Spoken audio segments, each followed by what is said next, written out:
Non eta muga, da 5 jaien artean antolatzen dugun ekimen bateratua, 5 jaien artean antolatzen dugun ekimen hoietako bada, zen hori baino gehiago ditugu, eta hau guztia kokatzen da ikastolak herriari nolabait ekimen baten barruan. Alegia, ikastolek zer eskaintzen diogu herriari eta kasu horretan erdigunetik eta periferiatik, alegia Euskal Herriko mugatik, herriari eskaintzen diogun nolabait guzti hori, ez? Eta guzti hori da hizkuntza eta euskal kulturari begira.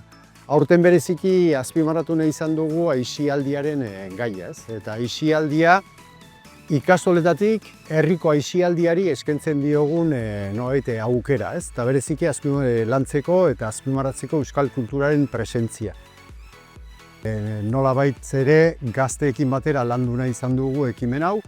Gazteak azken finean badute ezagutza Euskal Herria zer den eta Euskal Nazioa zer den, baina ezagutza hori eraman nahi izan dugu baita ere elkar ezagutza horretara. Alegia Euskal Herriko ikastola ezberdinen artean harremanetan jarri ikasleak eta ezagutu Lapurditik datorren bat eta Balmaseda, Bizkaitik datorren beste bat, Errioxatik eta Gipuzkoatik eta pixka bat nazioa modu erreal eta nolabait presente hortan lantzea.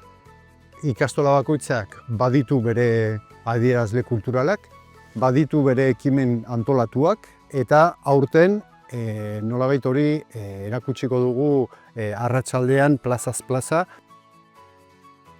Guretzako izugarri izan da, azken finean elkartu gara gure inguruan, periferian dauden ikastola guztiak, eta ikusi gaitu edo ikusi dute zelan lan egiten dugun hemen periferian, ze zailtasun ditugun, eta zelako egoeran gaude, eta nik uste dut beraiek konturatu dira, beraiek eta guk antzerakoa garela eta lan berbera egiten dugula. Guri esperientzia hau oso politxa iruditu zaigu, beste herri batzuetako ikasleak ezagutu ahal izateko eta euskeran inguruan egun politx bat bizitzeko. Eta, topaketa hauek egitea oso garrantzitsua iduritzen zaigu. Bat, euskararen erabilera gazteen artean gehiago handitzen saiatzen garelako eta gainera beste ikastoletako eta beste herrietako jendearekin harremantzeko gero oinezean edo herri urratsean elkar ibiltzeko.